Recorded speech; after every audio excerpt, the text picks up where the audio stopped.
Hello and welcome you all to let's crack it.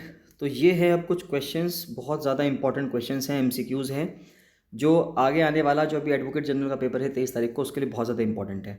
इसमें मैंने कुछ ऐसे क्वेश्चंस लिए हैं जो ज्योग्राफी से भी रिलेटेड है, वर्ल्ड ज्योग्राफी से भी लिए हैं कुछ क्वेश्चंस। कुछ क्वेश्चन मतलब इस तरह से करके अब सारे जितने भी टॉपिक्स हैं आपके, उनमें से लेते रहे हैं, साइंस के भी हैं। ऐसे करके सभी क्वेश्चंस को लिए हैं और ये अलग अलग सीरीज़ बनती रहेगी, यानी कि 10 से 15 क्वेश्चंस मैं हर एक वीडियो में कवर कर लूँगा, जिससे ज़्यादा लंबी वीडियो ना हो।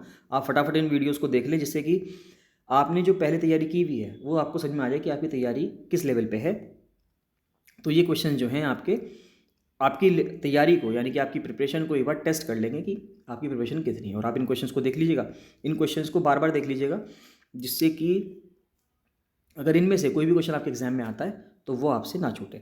स्टार्ट करने से पहले बताना चाहूँगा गाइस कि अगर आपने लेट्स क्रैकेट का यूट्यूब चैनल सब्सक्राइब नहीं किया है तो उसको प्लीज़ सब्सक्राइब कर लीजिएगा। और लेट्स क्रैकेट का फ्री टेलीग्राम चैनल भी है, तो उसको भी जरूर सब्सक्राइब कर लीजिएगा, उसको भी जरूर ज्वाइन कर लीजिएगा। उसको ज्वाइन करना बहुत इंपॉर्टेंट है। और ये जो इसकी जो PDF होगी मैं फ्री टेलीग्राम चैनल पर शेयर कर दूँगा। इसकी PDF बिल्कुल फ्री रहेगी, तो आप वहाँ पर आप फ्री देख सकते हैं। लेट्स क्रैकेट का जो टेलीग्राम चैनल है उस पर आपको इसकी PDF मिल जाएगी। तो स्टार्ट करते हैं फर्स्ट क्वेश्चन से। तो पहला क्वेश्चन कहता है कि भारत में कितने स्टेट्स और यूनियन टेरिटरीज हैं। क्वेश्चन बहुत सिंपल है, लेकिन जो बच्चा करंट अफेयर से जुड़ा हुआ नहीं है वो इस क्वेश्चन को नहीं कर सकता।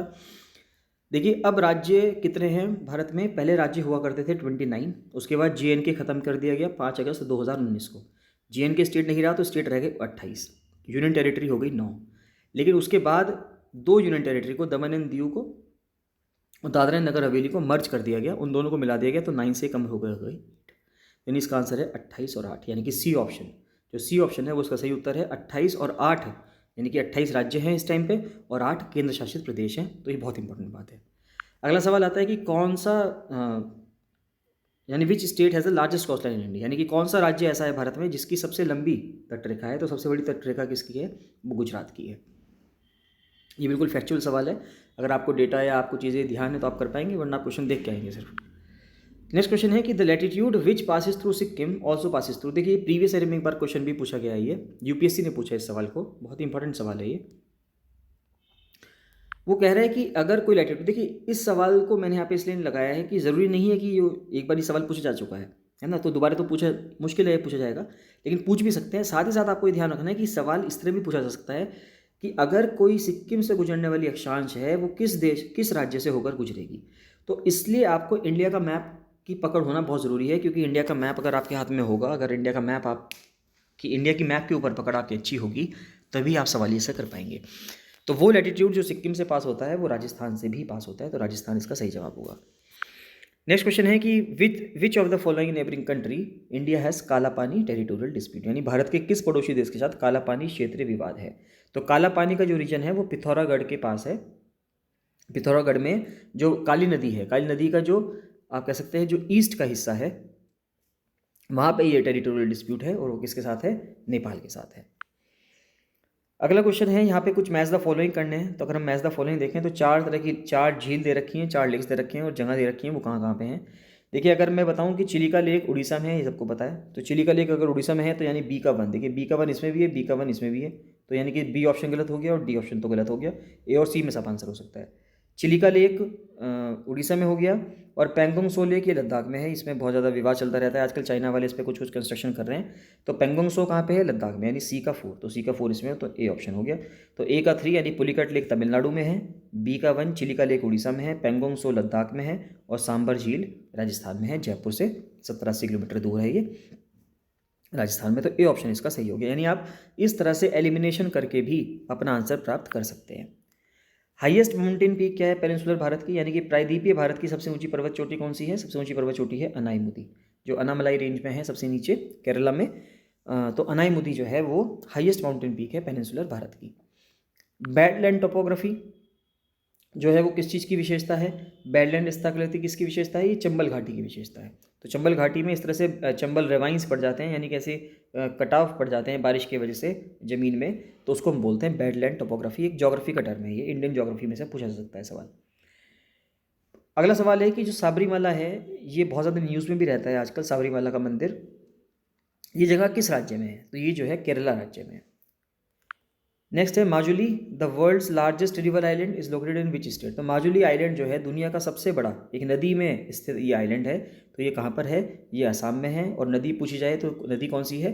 ब्रह्मपुत्र नदी पे ये आइलैंड है। डमास्कस, ये किसकी कैपिटल है? डमास्कस जो है वो सीरिया की कैपिटल है। डमास्कस अपने आप में दुनिया का सबसे पुराना, ओल्डेस्ट सिविलाइज्ड सिटी की अगर बात की जाए कि सबसे पुराना शहर कौन सा है पूरी दुनिया में, जो मोस्ट एंशियंट टाइम में, प्राचीन समय से सिविलाइज्ड है और बसा हुआ आ रहा है, तो वो डमास्कस है, सीरिया की राजधानी। लेबनान की राजधानी क्या है वो आप बताएंगे यहाँ पे। इजराइल की राजधानी क्या है और इराक की राजधानी क्या है ये भी आप बताएंगे। जरूरी नहीं है कि सिर्फ सीरिया, यानी कि देखिए यहाँ पे आपके 4 ऑप्शंस हैं, तो इन 4 ऑप्शन से आपके 4 क्वेश्चन तैयार हो सकते हैं। सीरिया की राजधानी डमास्कस है, ये तो इस सवाल से ही है। बाकी 3 सवाल और बन सकते हैं कि लेबनान की, इजराइल की और इराक की राजधानी क्या है। चलिए इराक की बता देता हूँ, इराक की बगदाद है। इजराइल की मैं बता देता हूँ, इजराइल की वैसे अगर आप राजधानी देखोगे बहुत ही डिस्प्यूटेड राजधानी है पैलेस्टीन के साथ, ईस्ट जेरूसलम। ठीक है, लेबनान की आप बताएंगे। बिल्कुल सीरिया से लगता हुआ देश है लेबनान। लेबनान जो है सीरिया से बॉर्डर भी टच करता है और मेडिटेरेनियन सी यानी कि भूमध्य सागर से भी बॉर्डर टच करता है। तो लेबनान की जो राजधानी है वो आप बताएंगे कमेंट सेक्शन में कमेंट करके। नेक्स्ट है, इनमें से कौन सा स्टेट है यानी कौन सा एक जल संधि है जो मेडिटेरेनियन सी को अटलांटिक सी से, अटलांटिक सी ना होकर अटलांटिक ओशन होना चाहिए था ये, कि मेडिटेरेनियन यानी भूमध्य सागर से अटलांटिक महासागर को जोड़ने वाला है, तो वो है स्ट्रेट ऑफ जिब्राल्टर। तो जो स्ट्रेट ऑफ जिब्राल्टर है यानी कि जिब्राल्टर का जो जल डमरू मध्य है वो जोड़ता है किसको? भूमध्य सागर को, किससे? अटलांटिक महासागर से। अगला है, ये ज्योग्राफी का प्योर कोर ज्योग्राफी का सवाल है कि मेंटल और कोर के बीच में जो बाउंड्री है। देखिए अब क्या होता है कि अगर आप इस तरह से देखेंगे, अगर ये अर्थ का एक टुकड़ा मानेंगे, सबसे ऊपर क्रस्ट है, उसके बाद फिर मेंटल आएगा, उसके बाद फिर कोर आएगा, और फिर इनर कोर है और आउटर कोर है और अपर मेंटल है, लोअर मेंटल है। तो जो ये मेंटल है और कोर है, इसके बीच में यहाँ पे एक डिसकंटिन्यूटी होती है। ये अगर हम ज्योग्राफी जब पढ़ेंगे डिटेल में तब हम पढ़ेंगे इसको, ये डिसकंटिन्यूटी क्या होती है। तो यहाँ पर जो ये डिसकंटिन्यूटी होती है इसका एक नाम दिया गया है किसी खोजकर्ता के नाम पे, यानी कि उस पर्सन के नाम पे, ज्योग्राफर के नाम पे जिसने इसको खोजा था। तो उसका नाम क्या है? गुटनबर्ग डिसकंटिन्यूटी इसको बोलते हैं।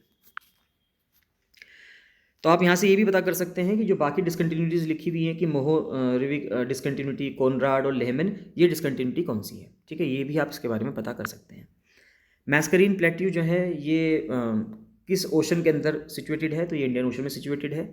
एक आयरन ओर है बेलाडेला की, तो ये भारत में ही है। तो ये कहाँ पर है, कहाँ पर नहीं है पूछा गया है, ये कहाँ पर है ये तो आप मुझे बताएंगे कमेंट सेक्शन में कमेंट करके।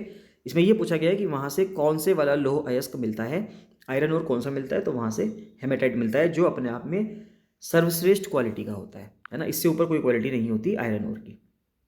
और आखिरी सवाल है आज का कि सबसे बड़ा फिश एक्सपोर्टिंग रीजन कौन सा है दुनिया का, यानी कि सबसे बड़ा वो रीजन जो फिश एक्सपोर्ट करता है, यानी कि पूरी दुनिया में मछली को निर्यात करता है, ऐसा रीजन पूरी दुनिया में कहाँ कौन सा है? वो है अटलांटिक रीजन का नॉर्थ ईस्ट हिस्सा। तो ये वाला जो रीजन है यहाँ पर बहुत ज़्यादा मछली उत्पादन होता है, the North East Atlantic region. तो ये थे अति महत्वपूर्ण यानी कि बहुत ज़्यादा इंपॉर्टेंट 15 क्वेश्चंस, और इससे कई सारे सवाल आपके एग्जाम में बन सकते हैं। तो अगर आप जो भी आप तैयारी कर रहे हैं उससे आपको समझ में आ जाएगा कि आपकी प्रिपरेशन का लेवल क्या है। अगर आपको ये सवाल बहुत इजी लग रहे हैं इसका मतलब आपकी प्रिपरेशन अच्छी खासी आपने कर रखी है। अगर आपको इन सवालों को करने में थोड़ी मुश्किल आ रही है इसका मतलब आपको थोड़ा सा और पढ़ने की ज़रूरत है। आज 12 तारीख हो चुकी है, तो अभी 23 तारीख में है 10 दिन। आप बहुत अच्छे से अपने रिविजन करते रहिए। अगर कोई स्टूडेंट टेस्ट सीरीज ज्वाइन करना चाहता है तो वो टेस्ट सीरीज ज्वाइन कर सकता है, और अगर किसी को नोट्स चाहिए legal history, legal glossary, world history के, तो वो नोट्स ले सकता है। मिलते हैं नेक्स्ट वीडियो में। So thank you and bye bye.